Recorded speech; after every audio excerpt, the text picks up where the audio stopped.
This is part two in our three-part series on ADHD and autism, its similarities and its differences, and how best to detect who suffers with what. While it's becoming easier to diagnose ADHD as opposed to autism, it's still often confused. And until a child reaches a certain age, it's very difficult to tell which is which.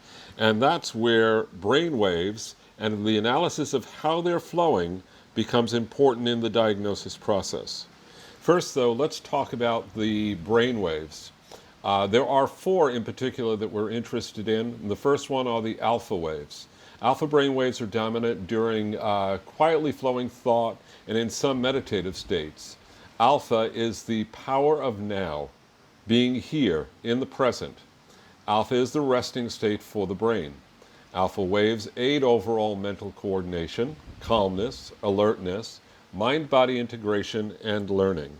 Then there are the beta brainwaves, which dominate our normal waking state of consciousness when attention is directed toward cognitive tasks and the outside world. Beta is the fast activity, present when we are alert, attentive, engaged in problem solving, judgment, decision making, or focused mental activity. Beta waves are further divided into three bands. Low beta, which can be thought of as fast idle or musing.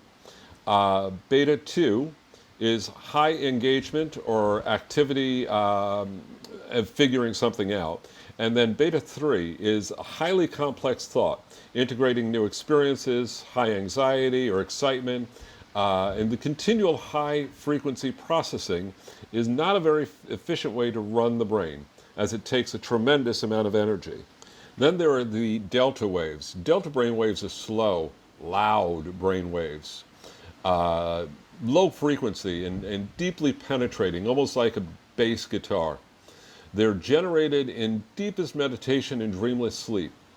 Delta waves suspend external awareness and are the source of empathy.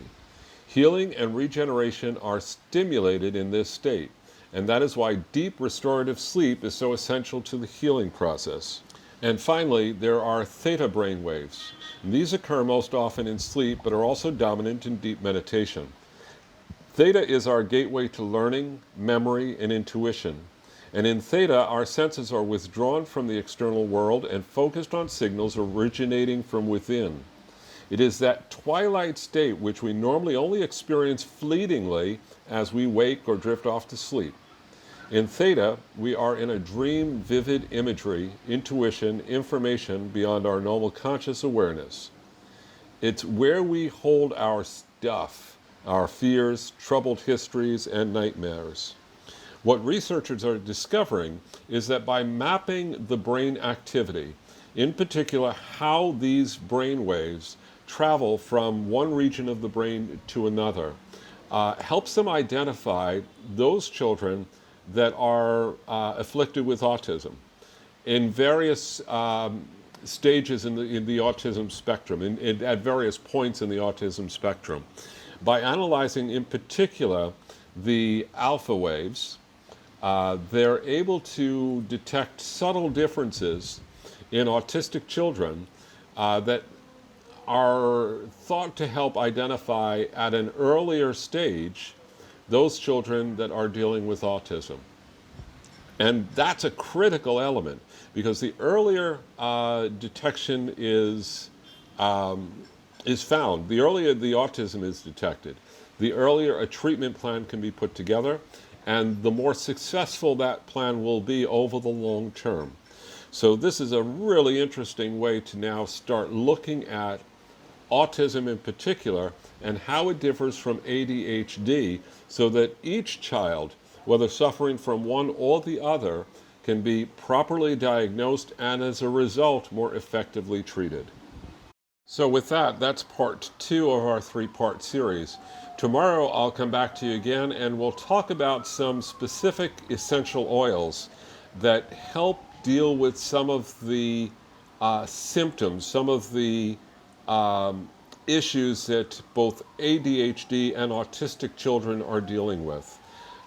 Things that help them focus more, that calm them, that really just give them the ability to integrate and deal with their environment more effectively. So until then, consider what we've talked about today, and we'll finish it up tomorrow with the oils.